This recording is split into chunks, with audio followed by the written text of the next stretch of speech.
We dismiss history at our peril. Liberty Nation Radio with Mark Angelides.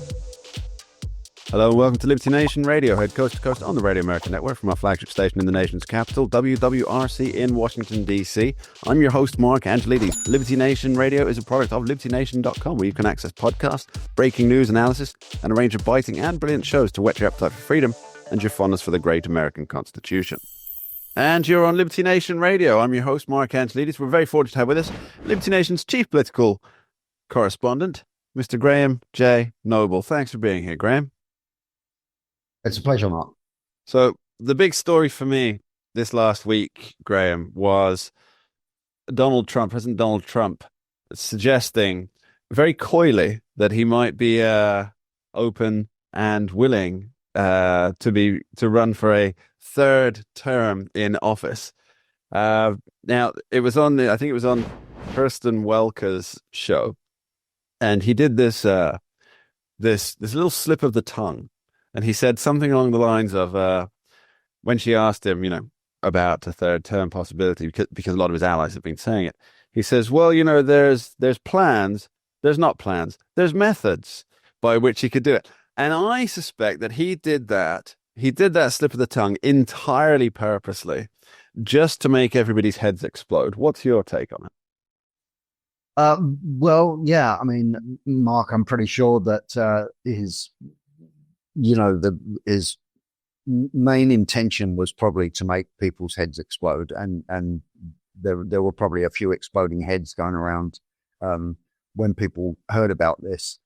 Somehow I can't help feeling that he's a little bit serious about this, that in other words, that if there was any chance that he was able to run for a third term, I believe he would.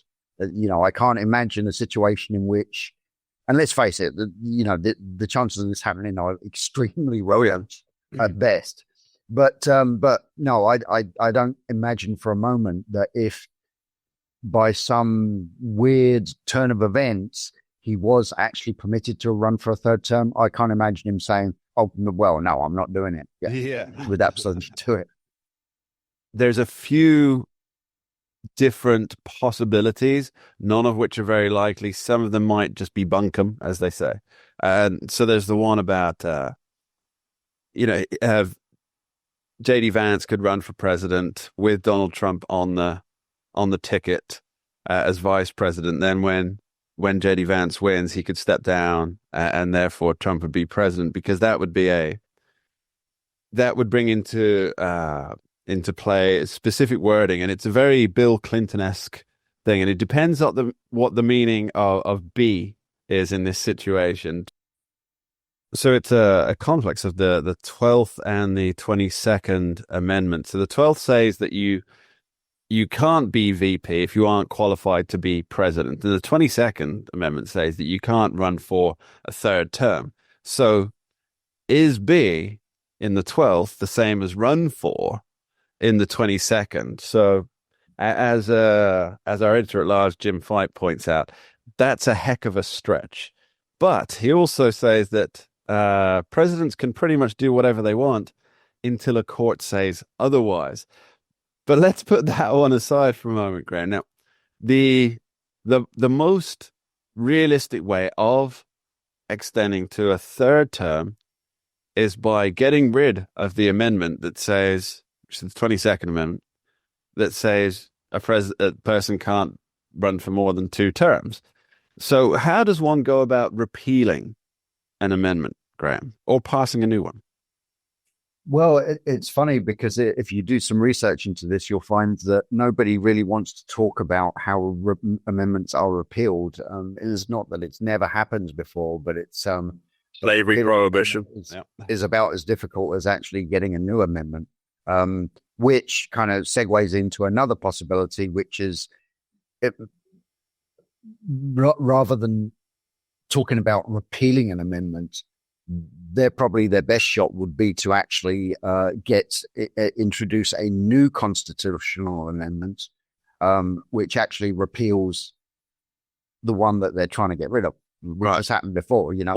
Amendments have repealed other amendments.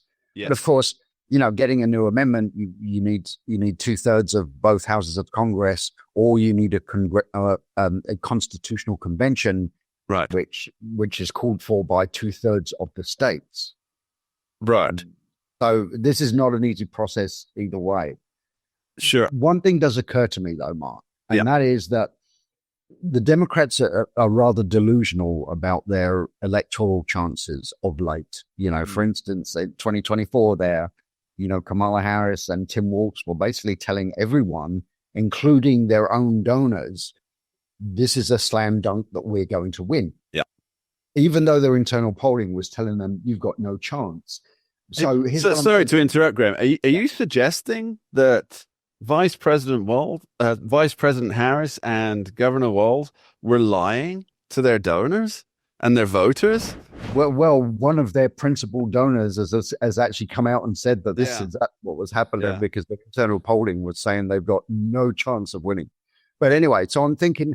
So here's what I'm thinking. I'm thinking perhaps, Trump derangement syndrome has become such a massive problem on the left, and it is so warped their concept of reality that I actually think it's possible that the Democrats in Congress might actually agree to let Trump run for a third term just so that they can beat him, and then they can say he'll always be remembered as a two-time loser.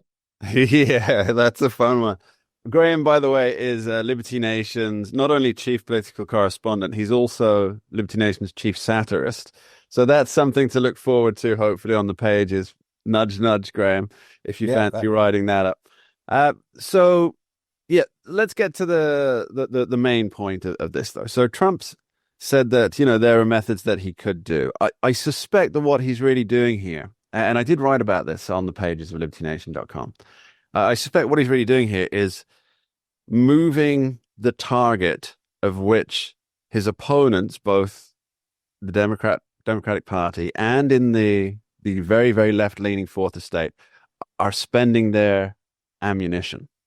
So by saying this, you have, it really was the one of the biggest stories of the week, and you had so many column inches devoted to, could Trump do it? Is he serious about it? And what you noticed was that, well, they're focused on this, and the stories which in normal times would be considered the bread and butter of the news industry were just going under the radar. And I wonder if he's just trying to keep his political opponents wrong-footed. Off balance. Yeah, off balance. What do you think about that? I think that it's a very, very strong possibility. Again, I think given the chance, he would run for a third term. But this is a massive distraction, and ever since Trump came on the scene in 2016 politically, the Democrats are very easily distracted by any shiny object, as long as that shiny object is somehow associated with Donald Trump. And so this is maybe another shiny object. Oh, look over here. I'm thinking of running for a third term. And of course, everyone is in panic mode on the left over that. So you're right. This just could be one massive distraction, because what he's really focused on, of course, is bringing about the golden age that he talked about, and getting his agenda passed, which is, proving problematic with the judges and small margins of majorities in Congress. But that actually, he needs all the distractions he can get right now. Yeah, that brings us on to the final question. And just very quick answer on this one, if you could, please, Graham, is if the stars align and Donald Trump ends up being eligible to run for another term as president, do you think that his voters, his base, would reward him?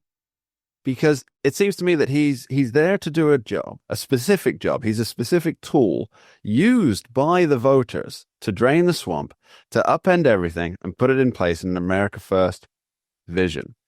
And if he needs a third term to do that, do you think perhaps the voters might say he didn't get it done and look elsewhere? Well, that is a great question, actually, and I guess really it depends on how his second term pans out. I think if if coming towards the end of his second term, he'd actually achieved a lot of the things he said he was going to achieve and things were just going great, then I think maybe a lot of his supporters would say, "Oh yes, let's carry on. Let's have more of this." As Trump says, we're not tired of winning yet.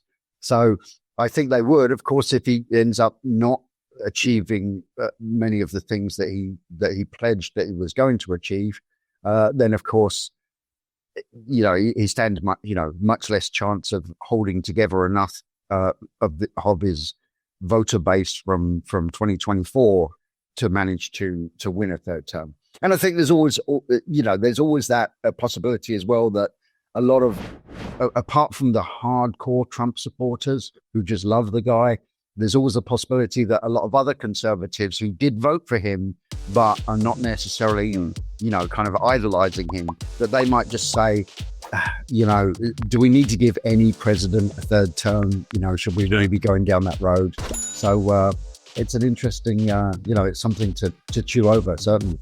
Graham J. Noble, thanks ever so much for being with us. Thanks, Mark. We dismiss history at our peril. Liberty Nation Radio with Mark Angelides.